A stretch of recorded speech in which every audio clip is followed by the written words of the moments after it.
착합니다. 때로는 겁도 많고.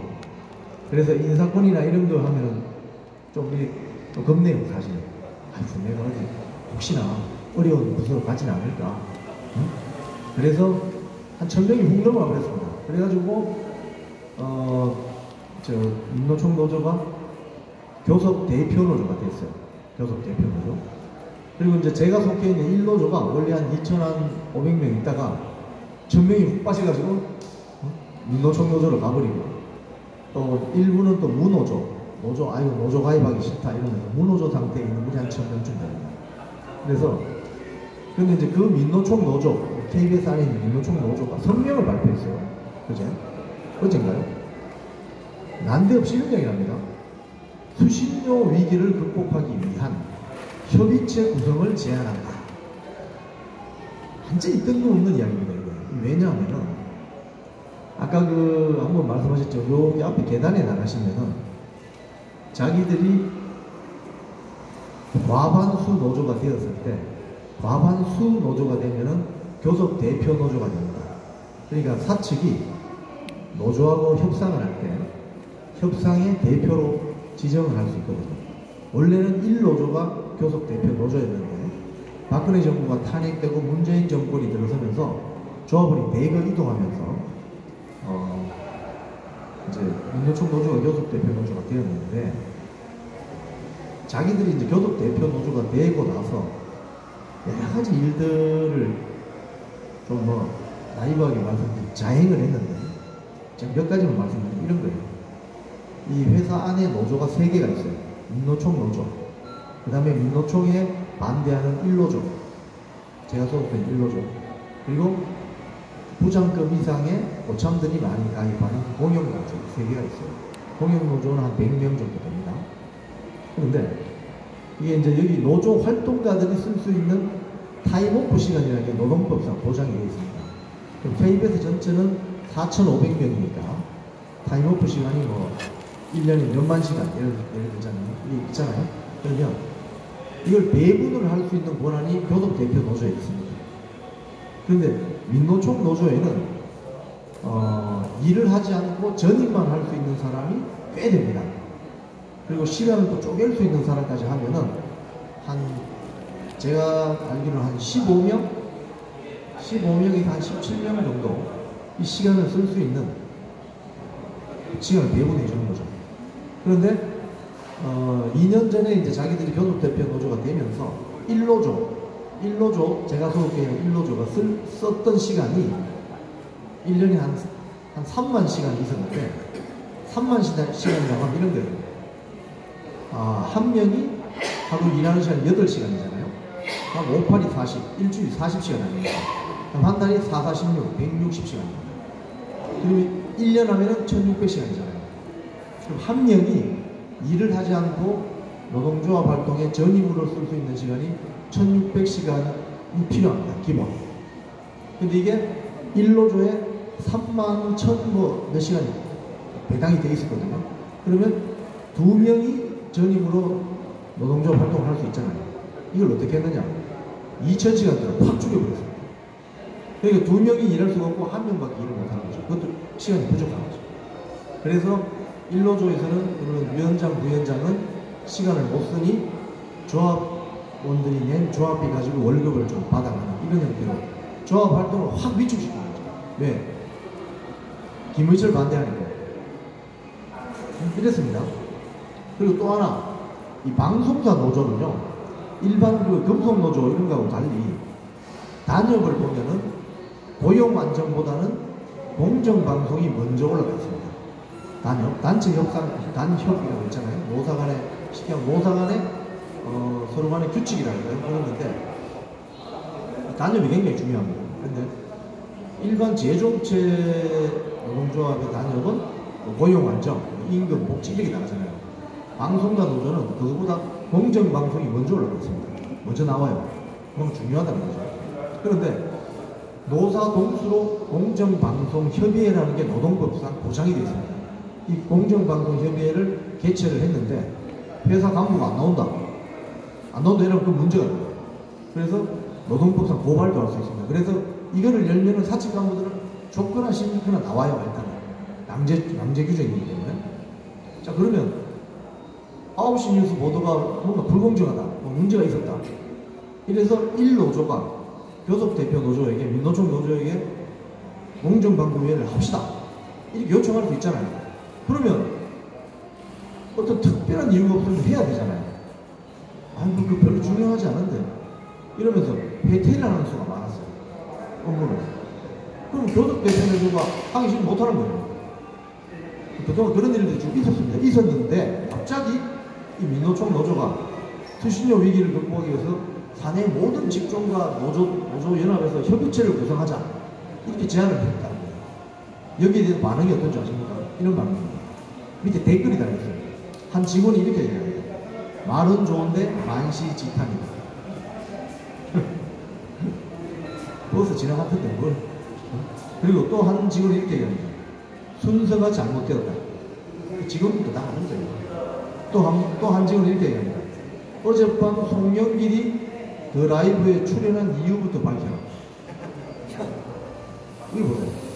이게 그동안 노사가 초록이 동색이 되어서 사실상 민노총 노영방송을 문재인 정권 5년 동안 해왔기 때문에 사측이고 노측이고 노측이고 사측이에요. 사실상. 그래서 적당히 밤에 어떻게 만나서 뭘 하는지 모르지만 이미 회사를 그냥 노측과 사측이 합정해서 잡고 있으니까 될 턱이 없어요. 될 턱이. 9시 뉴스가 문제가 생겨도 이렇게 바로 커렉션 할 수 있는 방법도 없고 교정할 수 있는 방법도 없고. 그러니까 이제 제작 실무자들이 겁을 안 내는 거지. 그죠? 아, 내가 오보를 하든 불공정 편파 보도를 하든 어디 불려갈 일 없으니까 아이고 잘 됐네. 신랑이 떠들자. 그러니까 지금 KBS의 지금 방송이 편파 왜곡되는 이런 지경에까지 온 겁니다. 여기에 책임 있는 교섭대표 노조가 한다는 소리가 지금 수신료 위기 극복을 위한 협의체 구성을 제안하자고? 만시지탄, 순서가 잘못되었어. 송영길 출연 이유부터 밝히라. 이거 나온 거죠. 안 되는 거죠, 우리가. 그래서 지금 교섭대표 노조가 상당히 불안한 것 같아요. 왜냐하니까, 왜 불안하느냐? 이 신관 로비에 있는 축하화, 정문 밖에 있는 근조화를 보는 순간 기겁을 했습니다. 기겁을. 왜? 국민들이 별로 관심을 가지지 않을 때는 자기들이 숫자가 제일 많으니까 룰루랄라 여기서 그냥 지배하고 잔치 벌이고 놀고 먹고 마음대로 했거든요. 근데 주인인 국민들께서 이거 뭐야? 내가 2,500원 수신료 그동안 냈는데 이 녀석들 봐. 관심을 가지기 시작하고 여기 몰려오시니까 쫄아버린 거예요. 바로 이겁니다. 이거. 국민들께서 KBS의 회초리를 베시기 시작하면 이 안에 있는 교섭대표 노조도 마음대로 못하게 됐어요. 왜? 우리는 민영방송이 아니거든요. 공영방송이잖아요. 국민이 주인이지 않습니까? 그래서 지금 완전히 쫄아버린 거예요. 그래서 이것도 저것도 못하는 이런 신세가 되어 있습니다. 그 사이에 국민들께서는 계속 근조조화를 보내주시고 비판 여론이 더 높아지고 또 수신료 분리징수는 입법 예고기간이 보통 관례적으로 40일인데 10일로 단축해서 신속 처리되고 있잖아요. 자, 이렇게 가게 되면 아마 교섭대표 노조라 하더라도 굉장히 어떤 일을 할 수가 없을 지경이 된 거죠. 그래서 아까 제가 말씀드린 것처럼 우리 직원들이 이제 개인 이름으로 막 글을 쓰기 시작했습니다. 오늘 아침에 올라와 있는 글을 제가 소개를 좀 드려볼게요. 이 글 쓴 사람은 저의 동기이고 촬영기자입니다. 여기도 한 27년 회사 다니면서 제목이 이렇습니다. KBS는 중앙선 같은 존재여야 합니다. 제목을 잘 뽑은 것 같아요. 이 동기가 이렇게 이야기합니다. 조선일보다운 것은 이상하지 않습니다. 조선일보는 우파신문이라고 하잖아요. 그죠? 한겨레에 다운 것도 이상하지 않습니다. 한겨레는 좌파신문입니다. 그죠? 옳다 그러다 얘기가 아닙니다. 그러나 KBS가 조선일보스럽거나 KBS가 한겨레스럽다면 그건 이상한 겁니다. 맞잖아요. 이거예요, 이거. 근데 이게 이렇게 힘들어? 이물실 사장. 이게 이렇게 힘드냐고. 이 사람들은 언론 실무에 근무한 지 30년이 넘은, 이 안에 지금 30년, 저처럼 27년 넘은 베테랑들이 많이 앉아 있는데, 자기가 어떤 정체성을 가져야 되는지를 까먹었거나 아니면 의도적으로 하는 거죠. 의도적으로. 저는 수뇌부에 있는 자들이 의도적으로 하고 있다고 생각해요. 많이 케이스를 보면 도저히 이해가 안 되거든요. 아니 간첩단 사건 보도하는 거 그 의도적인 거 아닙니까? 왜 보도를 안 했지? 후배 기자들이 아이템을 안 내라는 건 말도 안 되는 소리예요. 그럼 취재 지시를 해야지. 알아봐. 아이템 발제해봐. 그래서 만들어내야 되는데 두 손 놓고 있었다는 것은 간첩단 사건이 보도되면 불편한 그 어떤 세력이 이 안에 있는 거죠. 그렇게 의심할 수밖에 없어요. 지금 모든 언론이 간첩단 사건 보도했지 않습니까? 조선일보만 보도했습니까? 한겨레도 보도했는데. 근데 왜 KBS를 보도를 안 해요? 이 안에, KBS 안에, MBC 안에 북한 간첩단 사건이 보도되면 불편한 세력이 안에 있는 거예요. 그거 말고는 어떻게 이게 이해가 됩니까? 딱 걸린 거죠. 혹시 모르지 뭐. 그 조직 하부 멤버가 있는지 어떻게 알아요? 이거 우리가. 자, 이 차례 기자가 또 이렇게 합니다. 예전에는 KBS가 그 중앙선을 지키는 척이라도 했습니다. 이게 이제 언론계 용어로 기계적인 중립이라고 이야기합니다. 그러니까 어떤 사안이 발생해도 양쪽에다 불편하지 않게 기계적으로 중립을 지켜라. 이게 무슨 말이냐면 여당 국회의원이 1분 이야기하면 야당 국회의원도 1분 이야기해주고 이런 기계적인 중립. 그거 어려워요? 녹화해서 자르면 되잖아. 1분씩. 그게 뭐 어렵냐고.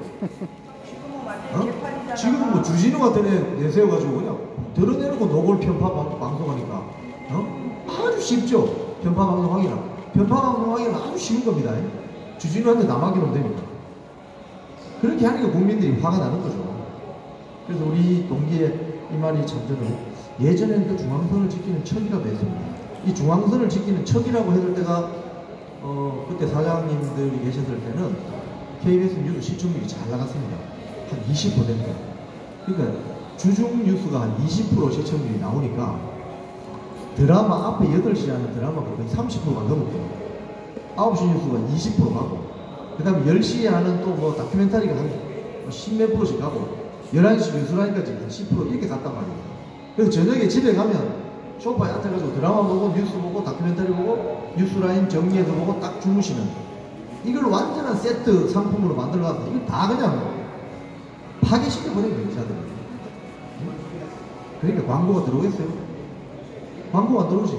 광고주들은 숫자로 다 계산하잖아요. 기준이 오고. 광고 주고 싶겠어요, KBS에?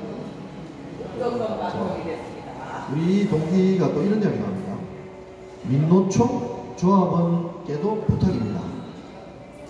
시청자들이 과연 뉴스에서 보는 민노총과 KBS에 있는 민노총은 다른 조직이라고 생각할까요?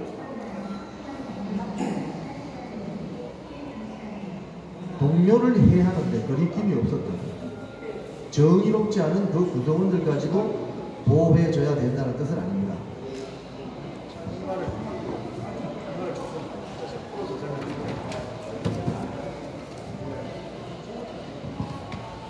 자, 국민들은 그럼에도 불구하고 중앙선을 지키는 그런 언론사가 한 군데 정도는 있어야 된다고 해서 소중한 수신료를 걷어주는 것이고, 그래서 수신료는 온 국민의 KBS에 대한 믿음의 증표인 것입니다.